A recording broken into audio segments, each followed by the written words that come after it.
armored exploitation would be cautious. Instead, they face continuous movement. By mid-August 1944, France is unraveling for German forces at a pace few anticipated. Paris will soon be liberated. German divisions retreat toward the Seine, often under pressure from multiple directions. Patton's forces cross rivers with alarming speed. Bridges are seized before demolition charges can be triggered. When crossings are destroyed, engineers build new ones rapidly. The psychological impact is severe. German soldiers begin reporting that American armor appears unexpectedly deep in rear areas. Supply depots are abandoned before evacuation is complete. Command posts relocate repeatedly. Orders arrive based on positions that no longer exist. Tempo is no longer Germany's advantage, and Patton understands precisely what that means. He once studied how German commanders disrupted Allied cohesion through rapid maneuver. Now, he observes the reverse. German defensive networks fracture when pressure is applied faster than they can adapt. By September 1944, Allied forces approach the German frontier. The Siegfried Line looms ahead, but the operational rhythm is shifted. Momentum belongs to the Allies, yet Patton's relentless adaptation carries its own constraints. Fuel shortages begin to limit advance. Supply lines stretch over hundreds of miles. Political decisions redirect priority toward other operations, including Montgomery's Operation Market Garden in the north. For the first time since Kubra, Patton is forced to slow, but the lesson has already been delivered. German command structures have experienced what it feels like to be outpaced, to issue orders that are obsolete before they reach the front, to attempt counterattacks against enemies who refuse to remain fixed targets. Patton did not replicate German maneuver warfare, he industrialized it. He combined aggression with logistical depth, initiative with coordination, speed with system. The result was tempo beyond what German planners expected and beyond what their weakened system could reliably counter. The balance had shifted. The philosophy of speed that once defined German superiority was no longer exclusive, and as Allied armored columns rolled toward the Reich itself, a question began to take shape inside German headquarters. If the enemy now moves faster, how do you stop him? August 1944. Western Front. German Army Group B. Headquarters is drowning in updates. Maps that had been drawn carefully the night before are already obsolete by morning. Colored markers representing divisions are shifted repeatedly across the board. Arrows are erased. New ones are drawn in haste. Reports from corps commanders arrive fragmented, sometimes contradictory. Allied armored columns are not attacking where they are expected, they are appearing where they are not supposed to. In the sector east of Ivranches, German commanders had prepared fallback lines anchored on rivers and small towns. Anti-tank guns were positioned to cover road junctions. Artillery was registered on likely avenues of approach. The defensive depth looked sound on paper. But American units do not advance predictably along the main roads. They bypass using secondary routes and open terrain. When resistance stiffens, they pivot. When German units concentrate to repel one thrust, another appears at the flank. Field reports begin repeating the same phrase: enemy armor in rear areas, divisions. That expected frontal engagement are suddenly cut off from supply columns. Communications are disrupted not by total destruction, but by dislocation. Command posts must relocate repeatedly to avoid encirclement. Each relocation consumes time. Each delay increases confusion. German commanders attempt to re-establish cohesion. Orders are issued to regroup behind river lines. Reserves are directed to threatened sectors. But Allied air superiority complicates every movement. Daylight redeployments draw fighter bomber attacks. Convoys dispersed under strafing fire. Units arrive piecemeal instead of concentrated. Attempts to stabilize the front are interrupted before they mature. In the Falaise region, encirclement becomes a reality. German forces attempt breakout operations under constant pressure. Artillery ammunition runs low. Fuel becomes critical. The defensive depth that once provided security now becomes a trap as roads clog with retreating vehicles.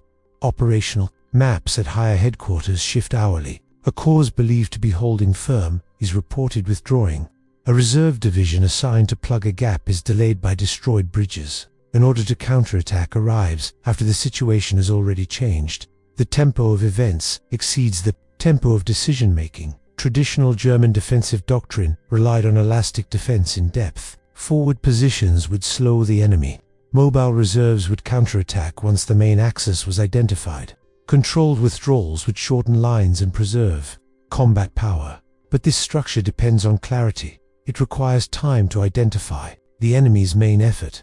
It requires intact communications. It requires reserves that can move freely and arrive in strength. By late summer 1944, those conditions no longer exist. Consistently, Allied advances are multi-extending, shift focus rapidly.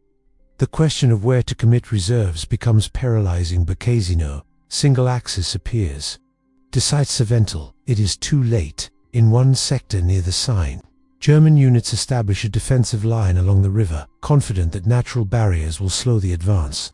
Within days, American forces secure bridgeheads before demolitions can be completed. Engineers erect temporary crossings under covering fire. Armor pours through before German artillery can adjust. The defensive depth collapses not because every position falls simultaneously, but because the system cannot synchronize its response. Field commanders on the ground experience something unfamiliar. For years, German units imposed dislocation on others. Now they are reacting to it. Infantry battalions receive orders to hold villages already partially surrounded. Panzer units are directed to counterattack without sufficient reconnaissance. Artillery units displaced repeatedly, struggling to maintain effective fire support. Morale begins to strain. Soldiers fight stubbornly in local engagements, but they sense the larger picture slipping away. Every time a line seems stabilized, renewed pressure appears from another direction. Every time a withdrawal is authorized, Allied units accelerate pursuit. Initiative is no longer German, it is reactive, fragmented, and often delayed at Army Group headquarters. Senior officers debate strategy. Should they concentrate remaining armored reserves for a decisive counterstroke? Should they withdraw behind the German frontier and shorten the line dramatically? Political directives complicate military logic. Orders to hold ground at all costs restrict flexibility. Local commanders hesitate to withdraw without explicit approval. That hesitation is exploited immediately. In Belgium and eastern France, the pattern repeats. Defensive lines anchored on towns and rivers are bypassed rather than reduced. German units find themselves isolated in fortified positions, while Allied columns advance beyond them. The psychological shift deepens. German officers, who once prided themselves on operational mastery, now struggle to interpret fluid battlefields. Intelligence assessments lag behind reality. Reconnaissance units report sightings that seem improbable until confirmed hours later. By September, the Allies approach the German border itself. The Siegfried Line offers hope of stabilization.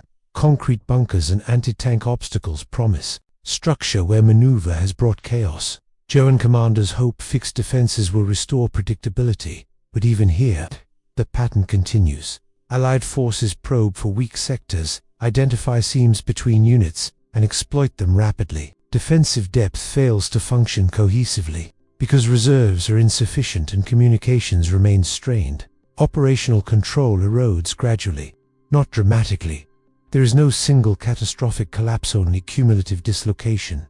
Initiative shifts definitively away from German hands. Where once German commanders dictated the rhythm of battle, they now struggle to keep pace with events. Orders chase developments instead of shaping them. Counterattacks occur after breakthroughs have expanded. Withdrawals occur under pressure, rather than by design. The philosophy that speed could protect as well as attack has been inverted. Speed now threatens German cohesion.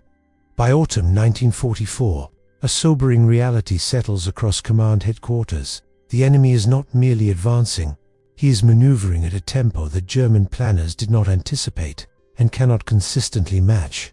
The war has not yet reached Germany's heartland, but the loss of initiative signals something deeper than territorial retreat. It signals the erosion of control itself. Late 1944, the reports reach him in fragments, but the pattern is unmistakable. Rommel had built his reputation on movement, on striking faster than the enemy could respond, on turning local success into operational collapse. In North Africa, he had dislocated larger forces through tempo alone. Speed had been both shield and sword. Now, Reading assessments from the Western Front, he recognizes something deeply uncomfortable. The enemy is not advancing blindly. He's maneuvering with intent. Rommel studies the after-action reports carefully. Allied armored formations are not merely pushing forward, they are exploiting hesitation. They are bypassing strong points instead of battering them. They are maintaining pressure after breakthrough instead of pausing to consolidate. The tempo is sustained. In private discussions, Rommel begins identifying one American commander in particular, George S. Patton, as someone who understands maneuver instinctively. This is not flattery. It is professional recognition. Patton does not mirror German tactics exactly. He modifies them. He accelerates them. Where German doctrine once relied on rapid exploitation, Patton removes the pause entirely. His formations appear unwilling to relinquish momentum once gained. Rommel observes something critical.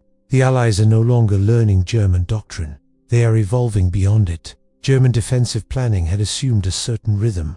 Breakthrough would be followed by reorganization. Advances would slow as supply lines stretched. Reserves could be concentrated for counterstroke. But reports indicate that exploitation is continuous. Gaps widen before they can be sealed. Rear areas are struck before commanders complete their assessments. In meetings with fellow officers, Rommel speaks with unusual candor. He notes that the operational flexibility once unique to German formations is now visible in American ones. Decentralized initiative, once a hallmark of German command culture, appears increasingly practiced by Allied officers. Junior commanders adapt without waiting for exhaustive instruction. Some of his peers are unsettled. German doctrine had long been regarded as tactically superior, especially in maneuver warfare. The early campaigns in Poland and France reinforced that confidence. The belief persisted even as strategic conditions deteriorated. Rommel's evaluation challenges that belief. He argues that assuming inherent superiority is dangerous. War is dynamic. Doctrine is not static property. An enemy that studies, adapts, and innovates can surpass the originator. In quiet moments, Rommel reflects on an irony. He had always emphasized tempo as decisive, that speed could disrupt larger, slower forces. Now he sees German formations slowed by logistics, air attacks, political constraints, and rigid defensive directives. Speed cannot function in isolation. It requires fuel, communications, and freedom of action. It requires commanders, empowered to withdraw as readily as they advance. Increasingly, German officers operate under restrictions that inhibit flexibility. Rommel's assessment is not defeatism, it is analytical. He distinguishes between battlefield bravery, which he believes remains intact, and operational initiative, which he sees slipping away. Soldiers continue to fight hard in local engagements, but the broader maneuver picture is controlled by the enemy. He warns that without structural changes, German forces will continue reacting rather than shaping events. Some officers interpret his remarks as pessimistic. Others privately acknowledge the accuracy but resist the implication. To admit that Allied maneuver now rivals or exceeds German doctrine is to concede more than ground. It is to concede intellectual primacy. That concession is psychologically difficult. German command culture had long been built around confidence in its operational art. From the Reichswehr's interwar studies to the rapid campaigns of 1939 to 1941, maneuver warfare had been a source of pride. Rommel's frankness pierces that confidence. He stresses that the Allies are not merely benefiting from superior resources, they are applying them intelligently.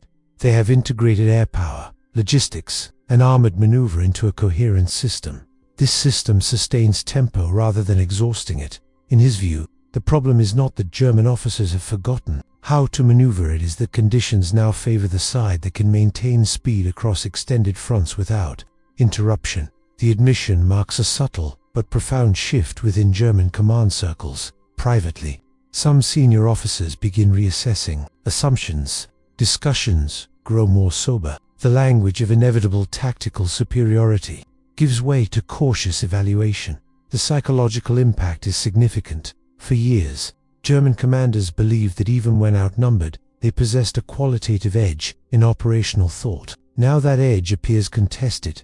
Rommel's recognition does not reverse the course of the war, but it signals awareness. He sees that the philosophy he once embodied, speed as decisive force, has been mastered by the adversary, and in mastering it, They have turned its power back upon its originators. The battlefield remains contested, but the intellectual terrain has shifted.